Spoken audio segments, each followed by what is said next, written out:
오늘 보배를 질그릇에 가졌으니 제목으로요 함께 말씀 나누겠습니다. 여러분 그 바보 온달과 그 평강공주 이야기 잘 아시죠? 고구려 25대 왕 병원왕의 그 큰딸 이제 평강공주가 어릴 적에 잘 울었다고 그래요. 그러니까 왕이 이제 놀리느라 너 그렇게 울면 나중에 바보 온달에게 시집 보낸다. 이렇게 이제 그 자주 놀렸는데 이제 공주가 커서 이제 시갈 나이가 되었는데 그 이야기를 그대로 온달에게 시집가겠다고 이제 고집을 부립니다. 이게 될 일도 아니죠. 그러니까 왕이 공주를 이제 쫓아냈고 공주가 온달에게 가서 이제 결혼을 해서 이 바보 온달을 훌륭한 장수로 그렇게 이제 만든 거예요. 결국은 이제 왕의 그 인정을 받고 이제 그렇게 뭐 잘 살았다. 이런 이야기 이제 바보 온달과 평강공주 이야기입니다. 여러분 이야기가 그 어떻습니까? 전설일까요? 실화일까요? 이게 그 삼국사기에 나온대요. 삼국사기의 그 온달 열전이라는 그래서 실화라고 그래요. 근데 이제 이런 이야기가 실화라고 할 수 있는 건요. 여기도 뭐 바보 온달 평강공주 많이 있지 않습니까? 뭐 저도 이렇게 바보 온달이었는데 전 다행히도 그 평강공주를 만나서 이나마 이렇게 살아가고 있습니다. 근데 아직 그 멋진 장수는 못 되어서 우리 그 미영공주님 늘 참 미안한 마음을 갖고 살아갑니다. 자, 여러분 그 이 이야기에서 그 바보 온달이 되고 싶으십니까? 아니면 그 평강공주가 되고 싶으세요? 그런 게 있대요. 그 평강공주 컴플렉스, 뭐 이런 것을, 그러니까는 정말 내가 누군가를 한번 키워야 되겠다, 뭐 이런 생각을 가진 사람도 간혹 있다는데 대부분의 사람들은요, 바보 온달이 차라리 낫겠다 싶을지 모르겠습니다. 사람 잘 만나서 성공하고 싶기 때문이지요. 그러니까 뭐 굳이 바보 온달이 아니라 부자 온달이라 할지라도 많은 것을 가진 온달이라 할지라도 나보다 더 나은 여건을 가진 사람을 만나려 합니다. 뭐 욕심이라고도 할 수 있겠지만 누구나 부족함이 있기 때문이에요. 나의 연약함이 있기 때문에, 나의 한계가 있기 때문에 우리는 더 나은 사람을 만나서 도움을 받으려 합니다. 그래서 오늘 이 그 바보 온달을 우리가 읽은 이 표현대로, 우리가 읽은 그 성경 표현대로 그 보자면은 그 보배를 가진 질그릇, 요 표현이 딱 맞지 않을까 싶어요. 보배를 가진 평강공주를 품은 바보 온달, 보배를 가진 질그릇. 여기 성경 말씀은요, 우리가 이 보배를 질그릇에 가졌으니, 그러니 우리도 질그릇 있지만 보배를 가지고 있다고 그렇게 여기 성경에서 말씀하고 있습니다. 보석은 보통 보석함에 담지요. 근데 하찮은 질그릇에 참 담겨 있는 이게 어울리지 않을 수 있는데 근데 질그릇의 입장에서 보면은요, 어울리지도 않는 보배를 담아서 이제는 보배함, 보석함이 된 겁니다. 질그릇 자체는 뭐 별로 귀하고 보잘것 없지만, 그런데 그 안에 보석이 담겨 있어서 이제 그 그릇도 함께 귀하게 인정받게 된 거예요.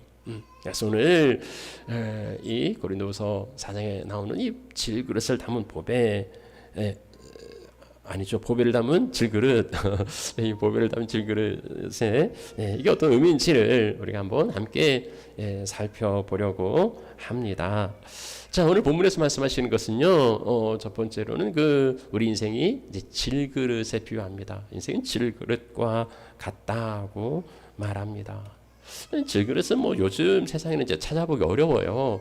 이건 이제 진흙으로 구운 이제 그릇인데 뭐 투박하고 거칠고 뭐 윤기도 없고 그래요. 오늘날은 뭐 코렐이나 본차이나, 그러니까 뭐 뼈가루를 이제 넣어서 구웠다는 이런 본차이나나 뭐 코렐 이런 건 잘 깨지지도 않지만, 근데 이거 이제 진흙으로만 구운 이 질그릇은 볼품도 없지만 또 깨지기도 쉬워요. 상하기도 쉬워요. 그래서 이 질그릇, 우리 인생을 질그릇에 비유하는 것은 뭐냐면 우리가 그렇게 연약하다는 거예요. 예. 뭐 겉으로는 정말 강한 척 보이지만, 그래서 뭐 가진 것도 많고 할 수 있는 것도 많은 것처럼 보이는데, 그러나 실상은 그 본질은 이 질그릇처럼 너무 연약하다. 뭐 작은 충격에도 그러지 않습니까? 뭐 사람마다 다르긴 하지만 우리가 하찮은 말 한마디에도 우리는 상처가 돼요. 말뿐입니까? 이 표정 하나만으로도, 작은 행동 하나만으로도 우린 참 새가슴이 되고 뭐 조마조마하기도 하고, 또 상처를 받기도 합니다. 그래서 유리 제품에는 이제 이게 있잖아요. 그 취급주의, 깨지기 쉬움, 뭐 이런 이제 표시를 달아서 좀 조심히 다루라고 그렇게 합니다. 우리에게도요, 우리 각자에게도 참 유리와 같은, 질그릇 같은 연약함이 있으니 취급주의, 정말 함부로 말하고 상처 주고 또 강하고 폭력으로 깨트리는 이런 일이 없어야 하겠다 싶어요. 아무튼 이제 성경은 우리 인생을 그 질그릇에 비유하고 있는데, 여기 이제 고린도서 4장에는 이 질그릇 인생에게 찾아오는 네 가지의 고난과 역경을 말하고 있어요. 8절에서 보면 우리가 사방으로 우겨쌈을 당하여도, 우리가 살아가다 보면은요 길이 막힐 때가 있어요. 뭐 돌아가면 되죠. 근데 돌아갈 길도 막혔어요. 그러면 옆으로 가면 되죠. 근데 좌우도 다 막혔습니다. 이게 진퇴양난. 그리고 어떻게 뭐 옆으로 돌아갈 수도 없으니 이건 뭐 사방으로 우겨쌈을 당한 거예요. 사방으로 포위를 당한 거예요. 원래 이제 그 신약 성경은 그러니까 헬라어로 쓰여져 있는데요. 이 헬라어에서 단어의 의미는 이게 이제 즙을 짜기 위해서 그 포도를 그 짓누른, 그러니까 단순히 이렇게 이제 사방으로 포위되어 있는 것뿐만 아니라 이게 좁혀오는 거예요. 그래서 우리가 어떤 뭐 문제들이 뭐 그냥 저 멀리 있으면 크게 이제 위협이 없지만, 이게 뭐 점점 막 짓눌러 오잖아요. 날짜가 다가오고 해야 될 일이 다가오고 이렇게 짓눌러 오는 일들이 참 숨막히는 인생, 이런 일들을 겪을 때가 있단 말입니다. 자, 두 번째는요, 답답한 일을 당하여도 이렇게 말해요. 답답한 일을 당한다. 이것도 앞에 그 의미와 우겨쌈을 당한다는 것과 좀 비슷한 맥락입니다. 이것도 이제 군대 용어인데요. 대적들이 포위에서 그 궁지에 몰아넣는 그런 의미가 있어요. 그래서 때때로 우리 그 대적들이 포위하고 우리를 어떤 궁지로 몰아넣어서 우리를 집어삼키려는 이러한 고난들이 있는 거죠. 9절 말씀에는 이제 박해를 이야기합니다. 박해를 받아도 어려움들이 찾아와요. 누군가의 그 위해가, 아니면 뭐 폭력이, 뭐 아니면 어떤 공격이 찾아옵니다. 이 이제 원래 단어는 그 사냥한다는 거예요.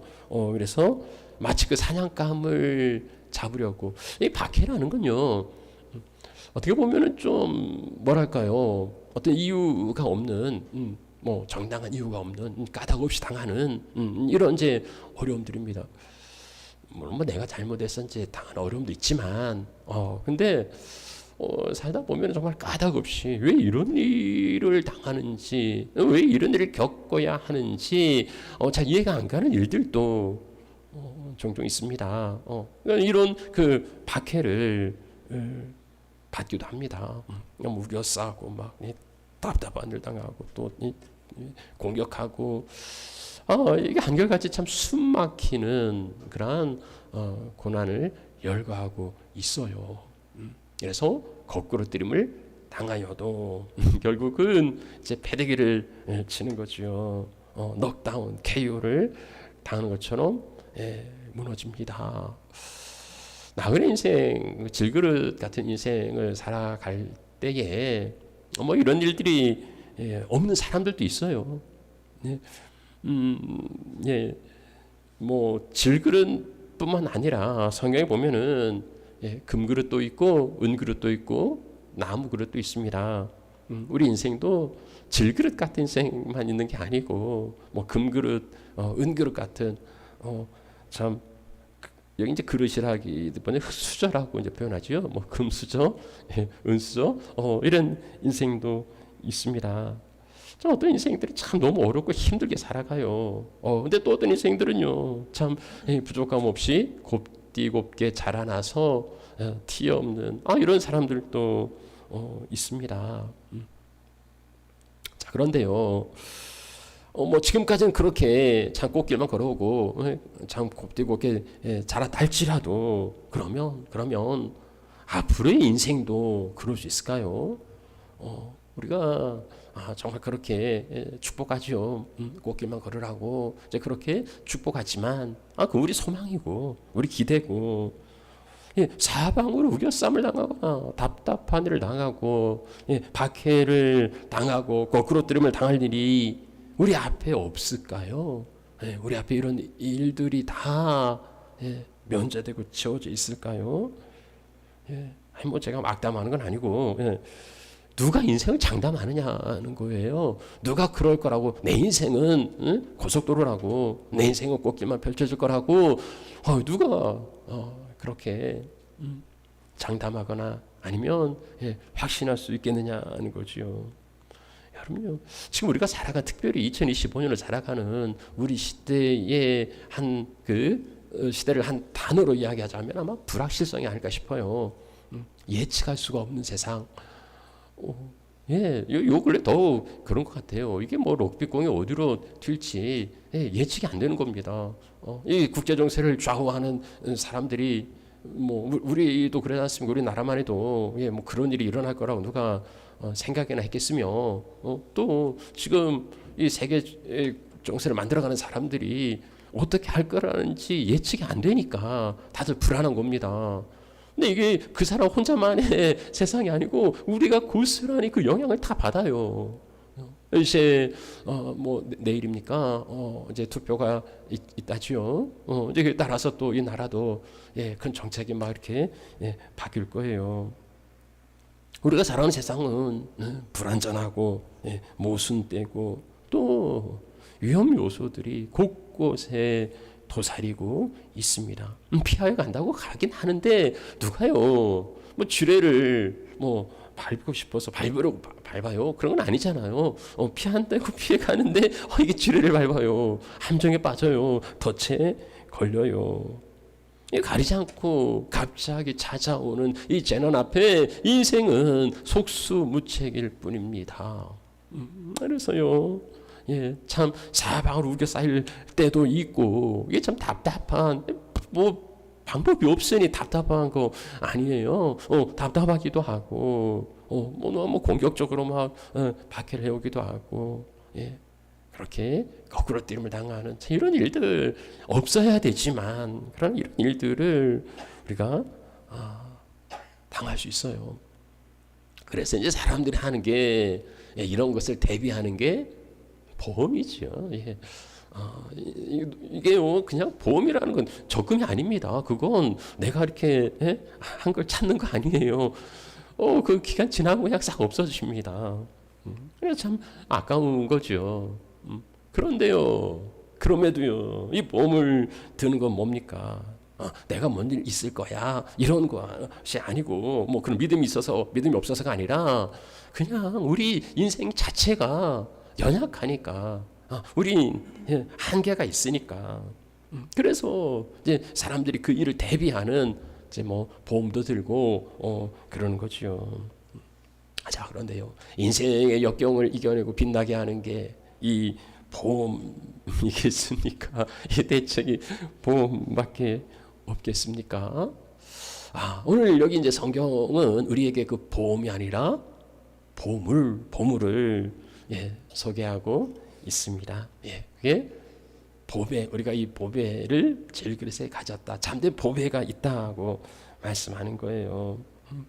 그러면서 이제 성경은요, 이 보배의 능력이 어떤 거죠? 우리가 이런 역경과 고난을 당하는데 우리가 연약함으로 인해서 사방 우겨쌈 당하기도 하고 답답한 일을 겪기도 하고 박해를 겪기도 하고 그리고 거꾸로 뜸을 당하기도 하는데 이 어쩔 수밖에 이거 어쩔 수 없어요. 누구나에게 찾아올 수 있는 그러한 이제 어려움입니다. 자, 이러한 인생일 수밖에 없지만, 근데 보배를 주셨다는 거예요. 그래서 이 보배로 인하여서 우리는 이제 어떻게 살아갈 수 있는지 말씀하고 있는데요. 사방으로 우겨쌈을 당한다 할지라도 그 안에 보배가 있으면, 이제 우리가 이 보배 예수 그리스도죠. 예수님이 계시면 그는 쌓이지 아니하며 쌓이지 않는다는 겁니다.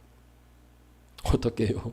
아니 동서남북 전후 좌우 이 사방에서 죄 오는데 분명히 쌓여 있는데 이거 어떻게 쌓이지 않는단 말입니까? 이건지 차원이 달라요. 1차원, 2차원, 3차원, 4차원 그러는데요. 차원이 달라. 공간 개념이 들어가는 거잖아요. 전후 좌우 사방 다 막혀 있는데 열린 곳이 있습니다. 하늘이죠. 하늘은 열려 있어요. 이 하늘은요. 이 인생이 인간이 어찌할 수가 없는 공간입니다. 뭐 앞을 막고 뭐 퇴로도 차단하고 옆으로 막을 수 있는데 근데 이 하늘은 막을 수가 없어요. 바로 하늘에서 오는 도우심, 하늘에서 오는 자유함. 그래서 그는요 사방으로 우겨쌈을 당한다 할지라도 쌓이지 않는 자유함이 그에게 있다는 거예요.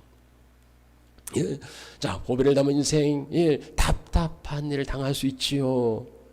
뭐 답이 없어요. 그래서 낙심하는데, 그러나 그는 낙심하지 아니하며, 대책이 없기는 마찬가지입니다. 모든 인생은 다 대책이 없어요. 그도 대책이 없으니 답답할 수밖에 없을 텐데도 그는 답답하지 않다고 말합니다. 낙심하지 않는다고 말합니다. 왜 그렇습니까? 대책이 있어요. 나에게는 대책이 없는데, 근데 보배로 오신 주님께는 대책이 있으니까 이것을 우리가 믿음이라고 그래요. 자, 그런 사람 나오는데요. 열왕기상 6장에 나오는 이제 엘리사 선지자입니다. 아람 나라가 자기들의 군사 작전에 자꾸 노출되니까 이게 누구 때문이냐 봤더니 엘리사가 왕에게 다 이야기하는 거예요. 그러면 이 엘리사를 잡아야만이 우리가 승리할 수 있겠다 싶어서 이제 아람 나라 왕이 군대를 그 엘리사에게 보냅니다. 그래서 이 군대를 보내요. 그래서 수많은 말과 병거를 가지고서 엘리사가 있는 그 집을 막 이렇게 성읍을 에워싸고 있는 거예요.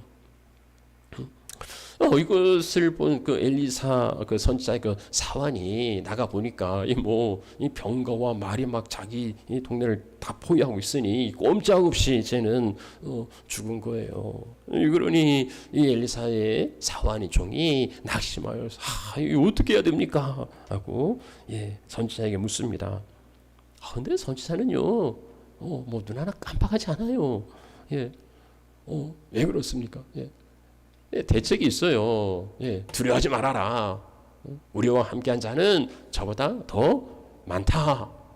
그리고서는 이제 눈을 열어 보게 하니 엘리사의 그 사환이 보지 못했던 하늘의 군대가 그들을 보호하고 있었던 거지요. 그래서 정말 답답한 일을 당하지만 믿는 구석이 있는 거. 나는 대책이 없어. 하지만 하나님도 없을까? 하나님이 대책이 없을까? 그럼 하나님일 수 없어요. 하나님은 대책이 있어. 내가 알지 못할 뿐이지. 그래, 그 믿음이 있기 때문에 낙심하지 않는 거예요. 질그릇을 가진 인생, 그런 박해를 똑같이 받지만, 그래서 박해를 당하지만 버림받지 아니하며. 모두가 다 나의 대적이 되는 것처럼 나를 공격하고 나를 삼킬 듯이 그렇게 다가오지만 근데 나를 버리지 아니하시고 나와 함께 하시는 주님, 내가 너희를 버리지 않겠다고, 내가 너희를 떠나지 않겠다고. 어떠한 한이 있더라도, 어떠한 경우가 있더라도 볼지어다 내가 세상 끝날까지, 이 세상 끝날까지 너희와 항상 함께 있으리라. 이게 우리 임마누엘 되신 주님의 약속이에요. 당신의 이름을 걸고 우리에게 말씀하신 것은 내가 너를 버리지 않는다. 내가 너를 떠나지 않는다. 네가 어떠하든지 간에 속삭이고 말썽 피우고 반항하고 그런다 할지라도 부모가 자식이 좀 속삭이고 반항한다 해서 내 자식 아니라고 물론 그런 이제 호적 파가라고 이제 그런 사람도 간혹 없지는 않지만 우리 하나님 아버지는요 우리가 어떠하든지 간에 우리를 버리지 않으신다고요. 떠나지 아니하신다고요. 그렇게 약속하셨습니다. 그래서 모든 사람들이 다 등 돌리고 뒤돌아선다 할지라도 나를 영접하시고 나를 맞아주시는 하나님 계시니까 버림받지 않는 거예요. 또 하나는 거꾸로 뜨림을 당하여도 패대기를 쳐서 넉다운이 된다 할지라도 여기는 이제 망하지 아니하고 여러분 현대어 성경은요 이렇게 번역합니다. 얻어맞고 넘어져도 다시 일어나서 달려 나갑니다. 어떻게가 생각나지 않으세요? 어떻게 일어설 수 있는 건 뭐 때문입니까? 이게 어떻게는 그 전자장치가 아니고요. 단순해요. 그 안에 그냥 추 하나 있어요. 이 무게중심이 있으니까, 추가 있으니까 넘어져도 다시 일어나는 겁니다. 우리가 거꾸로 뜸을 당하여도 그렇게 망한 것처럼 보여도 우리 안에도요 그 중심이 있어요. 그 추가 있어요. 나를 다시 일어서게 하는, 나를 다시 일으켜 세우는 그 능력, 그 권능이 있다는 겁니다.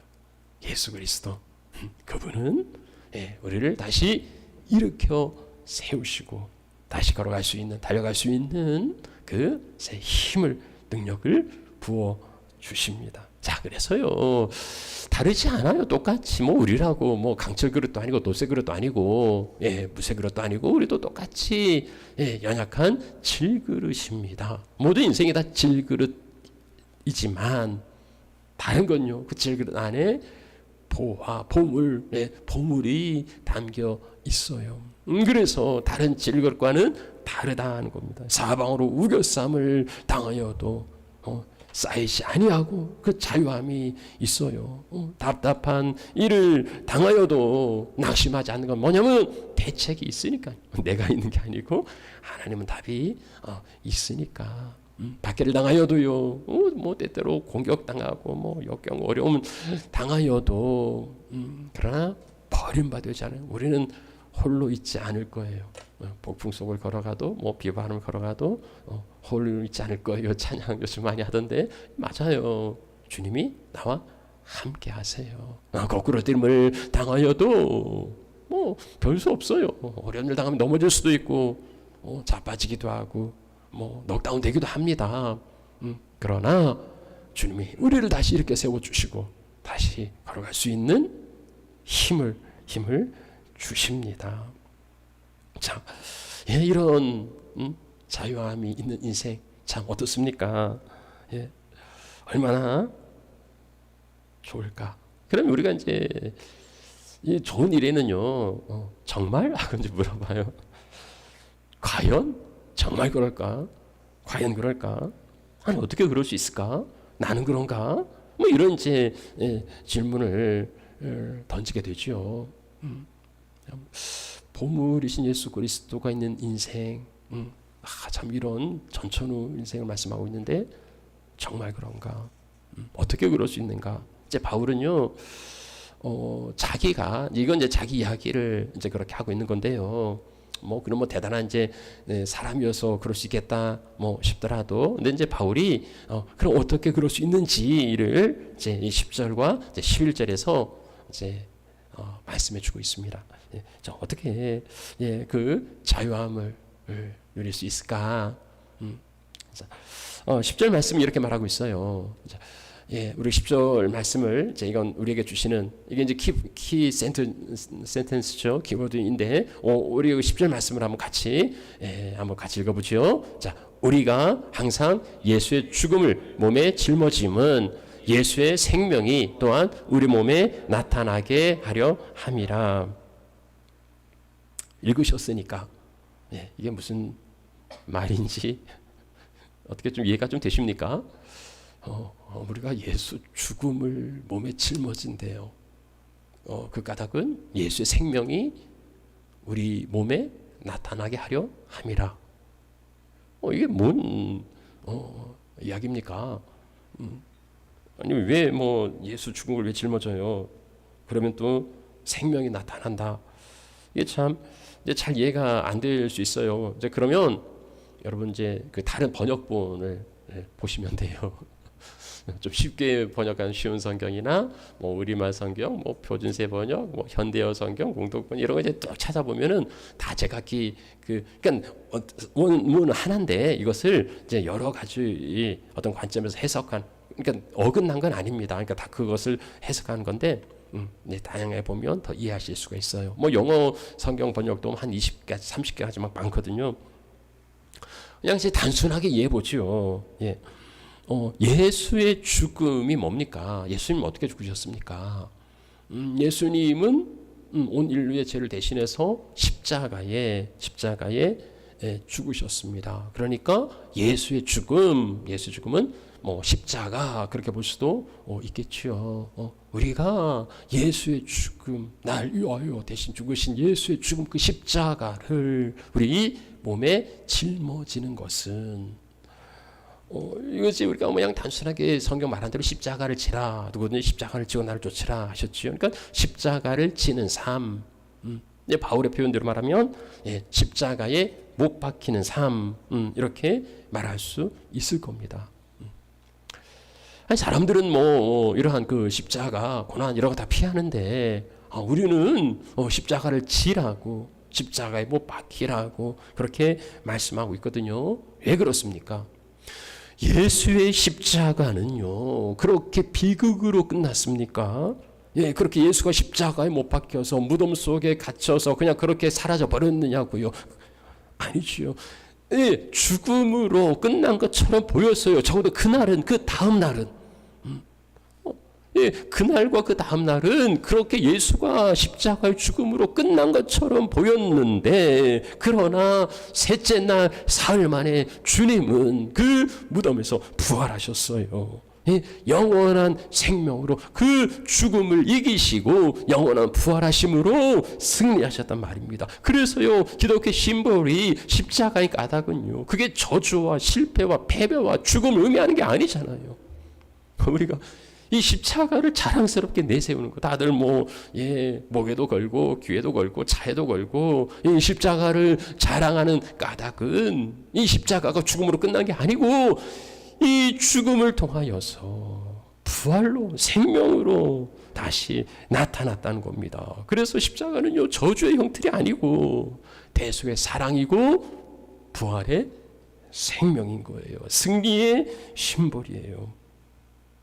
우리가 예수의 죽음을 짊어질 때에, 우리가 예수의 십자가를 지고 십자가에 못 박힐 때에, 이것도 좀 이제 어려운 표현일 수 있는데요. 좀 더 쉽게 좀 풀어서 말하자면 그냥 십자가를 믿을 때, 예수 십자가를 믿고 받아들일 때 예수 부활의 능력을 함께 누리며 살아갈 수 있다는 거예요. 사망은 예수를 결박하지 못했습니다. 일시적으로는 하루 이틀 사흘 그 정도는 붙들고 있었지요. 근데 사망이 생명을 이길 수 없습니다. 사망이 그 예수를 믿는 자녀들을, 예수를 믿는 사람들도 결박할 수 없어요. 하루 이틀은 그럴 수 있겠죠. 그러나 예정하신 그날, 그 셋째 날, 생명의 날, 주님은 부활하셨고 우리에게도요 정해진 시간은 있을 겁니다. 그래서 힘들어하고 고통스럽고 아파할 수도 있을 거예요. 그러나 그날이 지나면 주님이 생명을 주시는 그날 영광스러운 부활의 승리를 누릴 수 있게 될 겁니다. 여러분 이 10절 말씀에 보면은요 예수의 생명, 예수의 부활이 어떻게 우리 몸에 나타나는가? 예수의 죽음을 짊어질 때예요. 그러니까 cross, no crown 그렇잖아요. 예수 십자가를 질 때에 십자가에 예수와 함께 죽을 때 부활의 기쁨을 누리는 겁니다. 우리가 지난주 부활주일이었는데요. 그냥 뭐 연례적으로 그냥 지나가는 절기 행사가 아니라 부활이라는 게 그렇게 그냥 지난주 이제 부활주일 끝났으니까 부활 끝. 이러면 안 되지 않습니까? 그러면 안 되잖아요. 날마다 우리의 삶에서 누려야 하는 기쁨이고 능력인 거예요. 여러분, 부활을 말하는 종교가 어디 있습니까? 기독교 말고 부활을 이야기하는, 부활을 주장하는 종교는 하나도 없어요. 그 부활은요, 그냥 뭐 감정적으로 막 기쁘다 이런 게 아니고 십자가를 지는 의지적인 결단에서 그 부활의 기쁨을 누릴 수 있는 겁니다. 사람들 누구나 다 부활하는 게 좀 어려운 개념이라면 그냥 다시 역전 뭐 이런 거 아니면 뭐 다시 승리 뭐 이런 거 하고 싶어 하는데 죽어야 사는 거예요. 부활의 전제는 죽음이에요. 죽어야 다시 사는 거지 죽지 않으면 부활도 없습니다. 예수 안에 죽음은 예수 안에 부활을 가져옵니다. 그리스도와 함께 내가 죽었다 할 때에 연합이에요.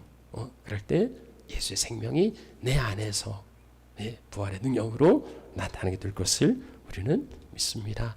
여러분 11절 말씀도 비슷한 반복이에요. 이게 10절과 11절 말씀 보시면은요. 앞부분에 조금 차이가 있고 뒷부분은 같아요.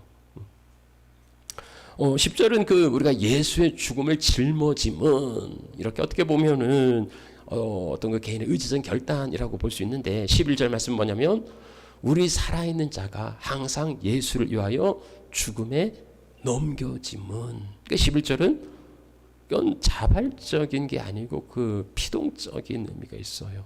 그러니까 내가 원해서 기꺼이 하는 건 아니고 예수의 죽음에 넘겨지는 어떤 개인의 의지와는 상관없는 이러한 상황을 말하는 것처럼 보입니다.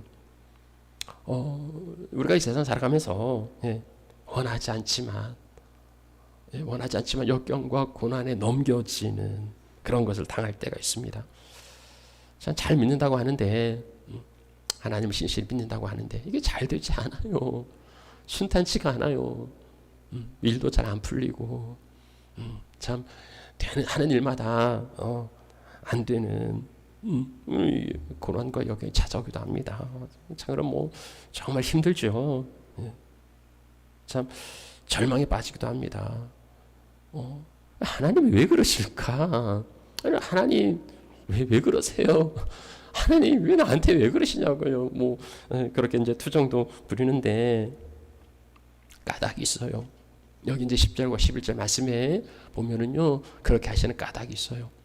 우리를 죽음 가운데 끝장내려 하심이 아니라 하나님이 우리에게 관심이 없어서 방치하는 게 아니고 내가 너 버리지 않는다고 약속했잖아요. 능력이 없어서 속수무책으로 그냥 그렇게 보고만 계시는 게 아니고 전능하신 하나님이 능력이 없을 리가 없단 말입니다. 하나님이 포기하시는 것도 아니에요. 그럼 왜 전능하신 하나님이 날 사랑하신다면서 나를 버리지 않는다고 하시면서 왜 방치하느냐고요. 하나님이 그게 기회라고 말씀하세요. 야, 그거 기회야. 그거 기회 어떤 기회입니까? 내가 그렇게 죽음에 넘겨질 때 예수 생명이 우리 죽을 육체에 나타나게 하려 함이라.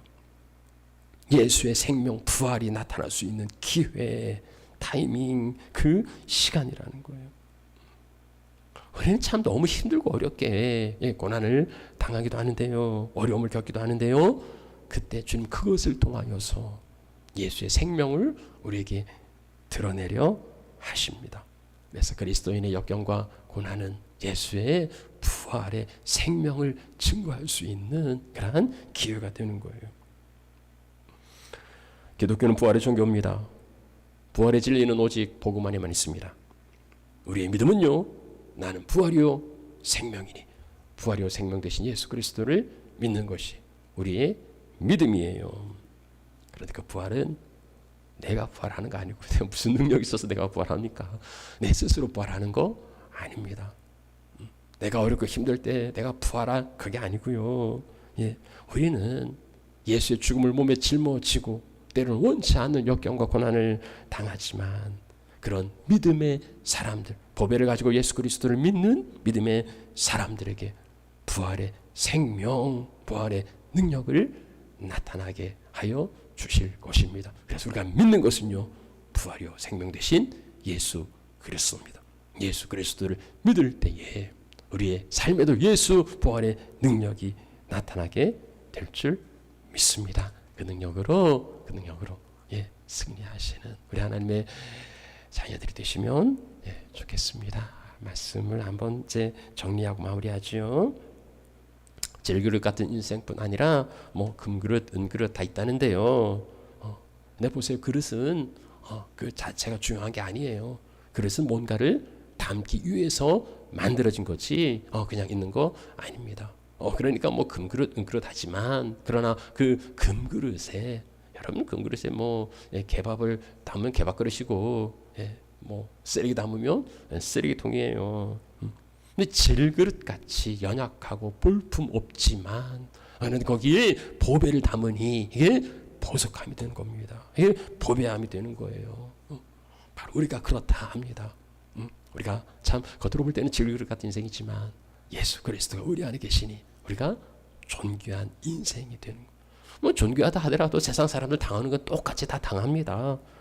그래서 뭐 사박으로 우겨쌈을 당하기도 하고요, 뭐 답답한 일을 겪기도 하고 박해를 겪기도 하고 또 뭐 거꾸로뜨림을 당하기도 합니다.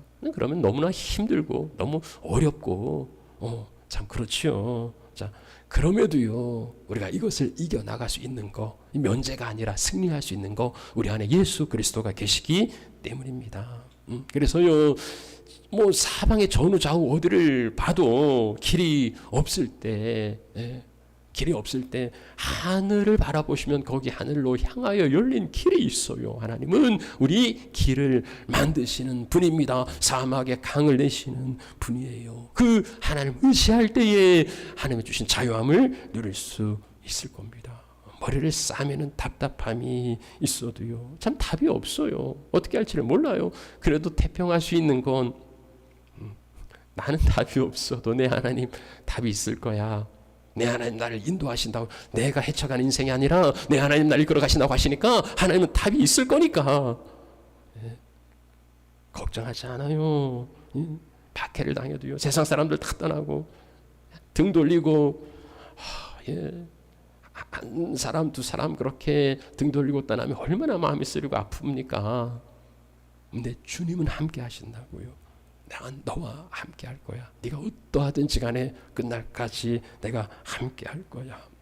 내가 거꾸로됨을 당해도요 뭐 넘어지지 않으려고 그렇게 발버둥을 치고 안가림을 써도요 우리는 때때로 패대기 쳐지고 뭐 넉다운 될 때가 있어요. 근데 주님께서 우리를 괜찮냐? 일어나야지. 그 엘리야 같은 능력의 선지자도요 번아웃 되니까 뭐 나 죽여달라고 뭐 이를 떼쓰잖아요. 하나님 찾아오셨어요. 음식도 주시고 어루만져 주시고 일어나야지 힘내게 하십니다. 그래서요 다시 일어섭니다. 이게 부활의 능력. 부활이 십자가에서 죽어서 바로 부활하신 건 아니에요. 그날 무덤 속에도 가셨고 또 하루를 지내시고 그 다음날 부활하셨지 않습니까? 우리에게도 무덤 속에 있는 시간이 있을지도 모르겠습니다.